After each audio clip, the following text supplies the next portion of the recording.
Nisim fillimisht nga vezët, të duhen 4 kokra vezë në temperaturë ambienti. Mirë është të bëjmë ndarjen të bardhën nga e verdha, mund edhe t'i rrahim të gjitha të dyja pjesët së bashku, po kështu krijohet më shumë volum. Pasi kemi rrahur të bardhat e vezëve me sheqerin, do shtojmë dhe të verdhat.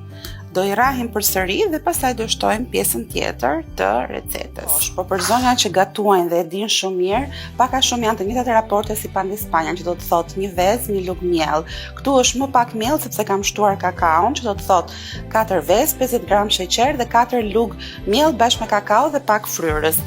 I hedh këtu sepse në momentin që i hedh mbi vezë, këto siten, bien pa ato kokrizat.